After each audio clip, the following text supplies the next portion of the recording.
Dari Bumi Karangputih Darung Padang, 103.4 Kelas FM, this is the Actual Radio.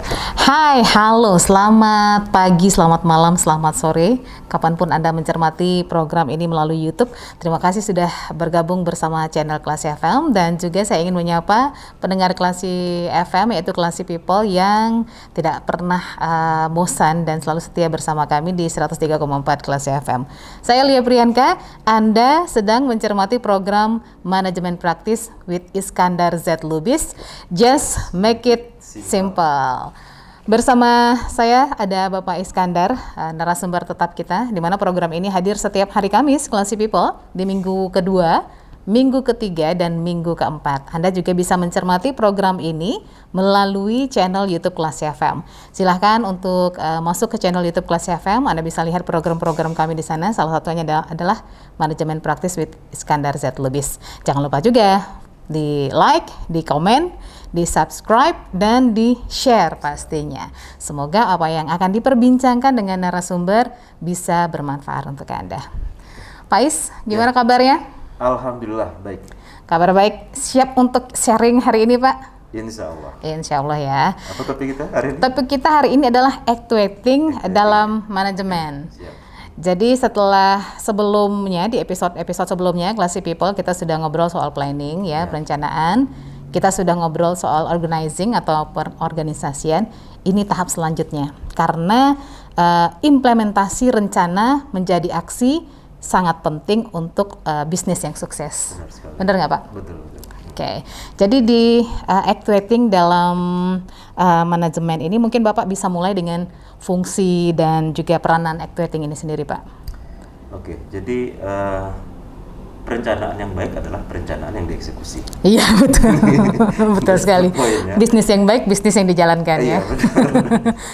Nah, jadi execution is a matter. Yep. Orang bilang seperti itu ya. Iya. Memang itu menjadi kata kuncinya sebenarnya. Jadi setelah kita membuat perencanaan, kita sudah menyiapkan sumber daya untuk mengeksekusinya. Nah, sekarang gilirannya kita eksekusi atau kita sebut dengan actuating.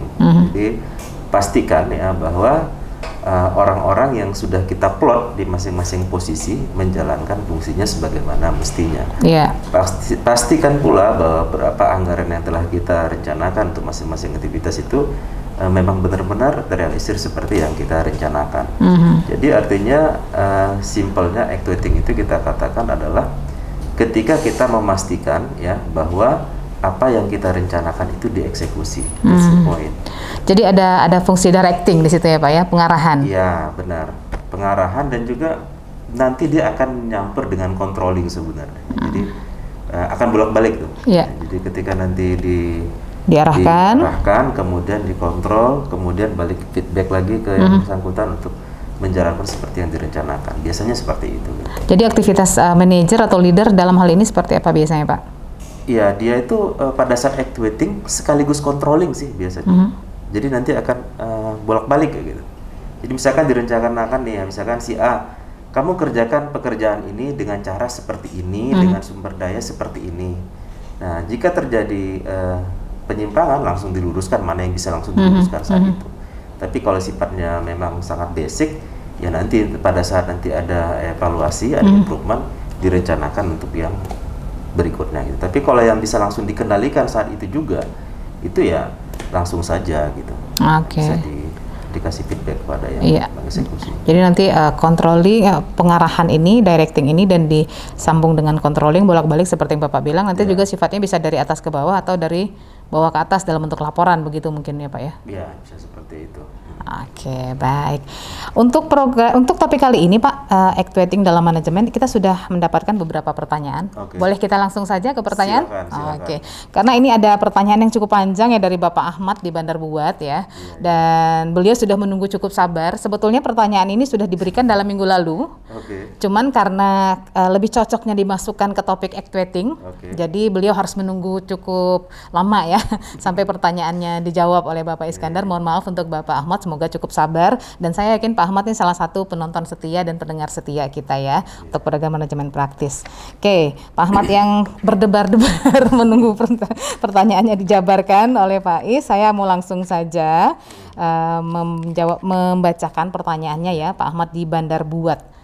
Jadi Bapak Ahmad ini sedang merencanakan untuk membuat usaha kafe di daerah yang ramai aktivitas mahasiswa, jadi artinya dekat kampus. Tapi karena kondisi pandemi dan aktivitas belajar di kampus masih dibatasi, Pak Ahmad dan teman-temannya agak gamang nih Pak, antara lanjut apa tidak, gitu ya, gamang di posisi itu. Pertanyaannya adalah, pertama, apakah kondisi eksternal seperti ini harus membuat dia urung dalam berbisnis? Silakan Pak. Oke, jadi sebelum memutuskan urung atau tidak, sebaiknya dilakukan kajian sederhana dulu. Gitu. Artinya begini, jadi untuk menyatakan layak atau tidak bisnis ini kita jalankan, tentu kita harus punya hitung-hitungan. Ya. Kalau mau kita simpelkan dari financial perspektifnya gitu, artinya ada margin gitu loh.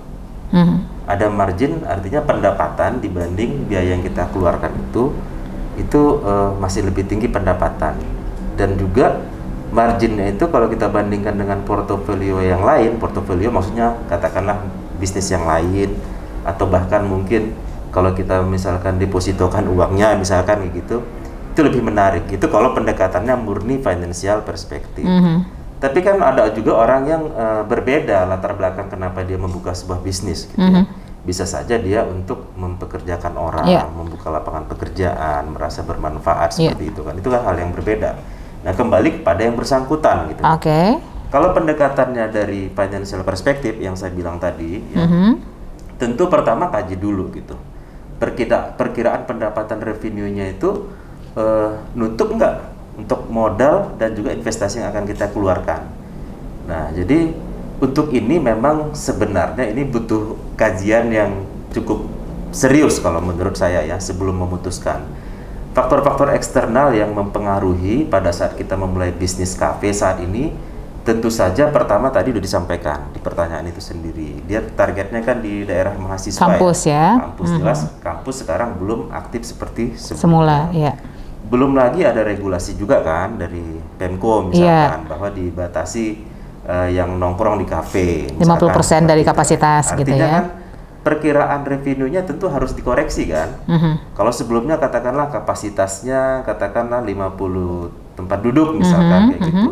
Dengan demikian dia bisa menargetkan berapa cup lakunya per malam misalkan kayak gitu, sehingga dia konversi nanti harganya berapa, marginnya berapa, sehingga totalnya dia akan terima sebulan berapa. Dengan adanya aturan itu tentu dia harus mereduksi karena kapasitas dia kan berkurang setengah. Itu contohnya seperti itu. Jamnya juga itu contohnya. Dibatasin Apakah masih masuk? Bisa saja masuk gitu. Jadi kenapa saya bilang gitu ya? Karena memang masing-masing bisnis itu sangat khas ya. Saya tahu sebelum pandemi memang bisnis kafe ini ya waktu itu ya, kita nggak tahu apakah masih seperti itu sekarang ya. Itu break evennya itu saya pernah ngobrol sama teman yang buka bisnis kafe, itu nggak nyampe setahun balik gitu. Artinya dalam kondisi normal rame, jam malam tidak dibatasin, jam bangun. Waktu itu. Iya. Bahkan sempat masih kena informasinya kalau nggak salah saya masih kena 3 bulan kena pandemi itu, tapi masih balik sebelum setahun gitu. Dari perkiraan dia di atas tahun satu. Jadi kalau ke pertanyaannya apakah urung dalam berbisnis itu tadi ya Pak ya, coba dikaji lebih dalam. Dikaji lebih dalam ya. Kalau butuh konsultan mungkin Pak? Ya nggak perlu lah. Nggak perlu? Make it simple aja. Make it simple. Pergi aja nongkrong ke kafe. Iya benar. Pergi ke kafe. Pertama lihatlah perilaku orang di situ ya, seperti apa gitu. Berapa sih yang datang kayak gitu kira-kira. Lihat aja harga berapa sekarang, harga per cupnya gitu. Kemudian minum-minuman yang istimewanya apa gitu ya. Nanti kita bandingkan dengan rencana kita. Kira-kira kita mau ngasih value apa sih gitu ya. Misalkan parkiran yang luas misalkan gitu kan. Kemudian jenis minuman yang unik misalkan kayak gitu, ada wifi. Nah, jadi pelajarin aja seperti bahasan kita sebelumnya, perilaku customer yang mau kita sasar ini kayak gimana gitu, dan value apa yang mau kita berikan. Nah, pertajam di sana. Cara sederhananya pergi aja ke kafe, syukur-syukur ketemu sama orang kafenya, tanya aja langsung ngobrol. Biasanya kalau apa ya orang-orang yang pebisnis tuh Ada juga kok yang mau sharing kayak gitu. Kalau ditanya gimana sih Pak, kira-kira berapa sih modalnya misalkan kayak gitu. Kecenderungan berapa orang sih pengunjungnya per malam. Hal-hal seperti itu kan mempertajam kajian kita. Sehingga membuat kita yakin gitu. Bener nggak sih kalau gue mulai sekarang gitu. Nah, lokasinya di mana itu akan berbeda juga. Kalau misalkan lokasinya di kampus yang jauh dari kos-kosan misalkan. Ya itu tentu probabilitasnya tetap ada pengunjung kan agak rendah ya. Tapi bisa saja misalkan banyak kos-kosan, emang orang nggak ke kampus gitu. Tapi bisa aja orang datang nongkrong ke situ, bisa saja, ya kan. Tapi tadi karena ada batasan regulasi, tidak boleh lagi penuh, tentu akan mempengaruhi perhitungan. Mungkin kalau dulu bisa sebelum setahun, mungkin bisa jadi 2 tahun. Kalau dia kuat secara pemodalan.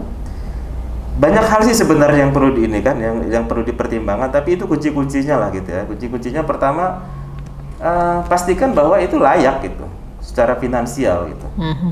Artinya modal yang dikeluarkan itu balik kayak gitu. Mau berapa lamanya tergantung kekuatan dia, modalnya dia. Tergantung kekuatan modal juga. Baik. Pertanyaan selanjutnya, jika nanti saya mulai berbisnis, kira-kira rencana seperti apa yang perlu saya susun? Ya kalau saya sih menyarankan upayakan kita itu sudah punya frame ya, apa yang mau kita apa yang mau kita kaji gitu. Jadi saran saya penggunaan bisnis model yang sebelumnya yang pernah kita jelaskan waktu itu ya, bisnis model kanvas itu ya, itu sebaiknya dia sudah punya gitu bayangan gitu ya. Jadi customer segmentnya dia itu dia kenalin benar.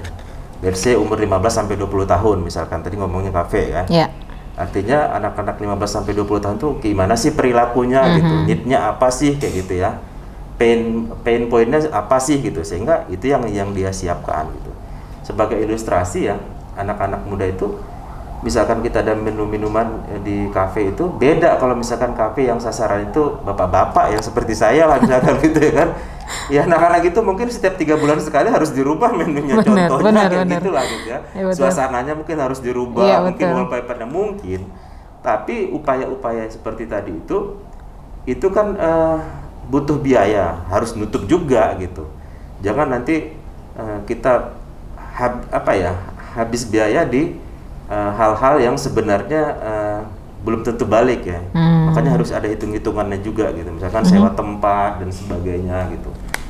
Nah, price-nya juga. Jadi ya apa yang mau disiapkan saya bilang tadi itu pertama perdalam kajian untuk bisnis model. Kemudian banyak berkunjung ke kafe, itu aja sederhananya gitu ya. Cara belajar yang paling gampang itu datengin gitu.